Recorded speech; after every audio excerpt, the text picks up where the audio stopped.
हम जब भी दुकान में जाते हैं, दुकानदार हमें सामान किसी प्लास्टिक के थैले में डालकर पकड़ा देते हैं। क्या आपने कभी गौर किया है कि जिस वक्त आपने वो प्लास्टिक का थैला पकड़ा, उसी वक्त से वो प्लास्टिक आपके शरीर के लिए हानिकारक बनना शुरू कर दिया। इससे पहले जितने भी रिपोर्ट्स आते थे, हम उसमें अक्सर पढ़ते थे कि प्लास्टिक सॉइल फर्टिलिटी को खत्म कर देता है, इकोलॉजी को काफी ज्यादा नुकसान पहुंचाता है, वगैरह वगैरह।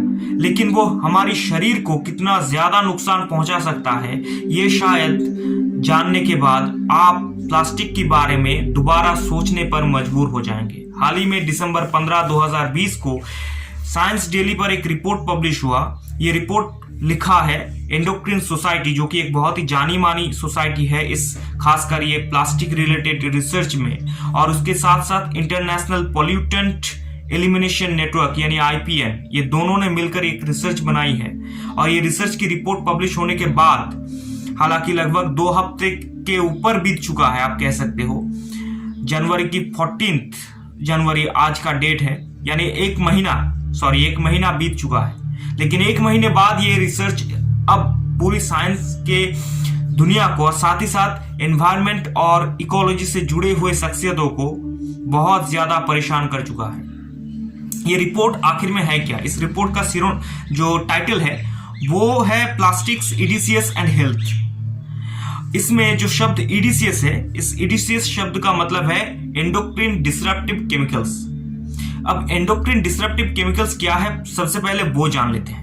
एंडोक्रिन डिसरप्टिव केमिकल्स कुछ केमिकल्स हैं जो हमारे शरीर में जाने के बाद हमें कैंसर, डायबिटीज, रिप्रोडक्टिव डिसऑर्डर, इसके साथ साथ हमारे ब्रेन में भी बहुत ज्यादा ही बुरा इंपैक्ट डाल सकता है, यानी हम पागल भी बन सकते हैं। अब ये जो EDCS है, ये प्लास्टिक्स में पाया गया है। प्लास्टिक्स को बनाने में अराउंड 1000 से भी ज्यादा केमिकल्स का इस्तेमाल होती है, जिसमें जो बहुत ही ज्यादा आप कह सकते हो कि पहचानने लायक है वो है lead, cadmium, dioxins, UV stabilisers, bisphenol A वगैरह वगैरह। तो ये जो 144 केमिकल्स है, ये हमारे लिए EDCS है, और ये EDCS हमारे शरीर में जाते वक्त ये तमाम कैंसर, रिप्रोडक्टिव डिसऑर्डर, डायबिटीज जैसे बीमारी क्रिएट करता है। अब सोचने वाली बात यह है कि आपको लगता है कि हमारी शरीर पे ये कैसे जाता है। तो रिपोर्ट ने बताया है कि जिस वक्त से प्लास्टिक मैन्युफैक्चर हो रहा है, यानी जिस वक्त फैक्ट्री में प्लास्टिक को बनाया जा रहा है, उस वक्त से लेकर जब ये प्लास्टिक हमारे कांटेक्ट में आता है, चाहे दुकान से ही प्लास्टिक को लेते वक्त हो, किसी काम की वजह से हमने प्लास्टिक को पकड़ते हैं, तब से उसके बाद जब ये इस प्लास्टिक का रिसाइकल होता है और फाइनली जब इस प्लास्टिक को तबाह किया जाता है, इस तमाम प्रोसीड्यूर में, यानी इसके एंटायर लाइफ स्पैन में, वो हमारे लिए सिर्फ और सिर्फ नुकसान ही लाता है और कुछ नहीं लाता। अब समझने वाली बात है कि इसके अलावा भी और भी बहुत सारे जरिया है, वो हमें अंधे भी बना सकते हैं। वो किस तरह से, वो भी समझ लेते हैं। प्लास्टिक्स जब पूरी तरह से टूट जाता है, तब वो धीरे धीरे पार्टिकल्स में बदल जाती हैं। इन पार्टिकल्स को हम साइंस की भाषा में माइक्रोप्लास्टिक्स कहते हैं। ये माइक्रोप्लास्टिक्स आगे जाकर समुद्र की पानी में, नदियां की पानी में घुल मिल जाता है। उसके बाद जब ये पानी हमारे शरीर में पहुंचता है, अब नदी के पानी आमतौर पर पी जाती है, भले ही उसमें क्लोरिनाइजेशन किया जाए, यानी उसे, और इसके अलावा बहुत सारे फिल्टर का इस्तेमाल, जैसे एक्वागार्ड वगैरह के इस्तेमाल से आप इस पानी को पीते हैं, लेकिन उसके बावजूद भी ये माइक्रोप्लास्टिक्स उस पानी में बरकरार रहते हैं और ये हमारे शरीर में जाता है और उसके बाद ये हमें अंधा कर देता है। रिसर्च ये भी बताता है कि अब तक हुई तमाम सर्वे से ये पता चल चुका है कि दुनिया की 7.60 बिलियन लोगों में कोई भी ऐसे शख्सियत नहीं मिला जिसके शरीर में ये EDCS, एंडोक्रिन डिसरप्टिव केमिकल्स, मौजूद नहीं है। सभी के शरीर में मौजूद है, यानी हम सभी खतरे में हैं। इसके अलावा भी एक और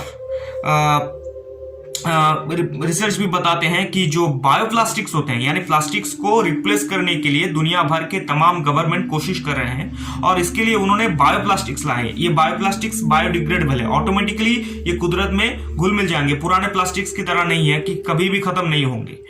ये बायोप्लास्टिक्स खत्म हो जाते हैं, लेकिन दुर्भाग्यवश इसमें भी पाया गया है वो तमाम एडिटिव्स, वो तमाम EDCS जो ओरिजिनल प्लास्टिक्स को बनाते वक्त इस्तेमाल की जाती है, जिसमें से UV स्टेबलाइजर्स भी है, बाइस्फेनॉल A भी है, और इसके अलावा आप कह सकते हो डायक्सिन्स भी है।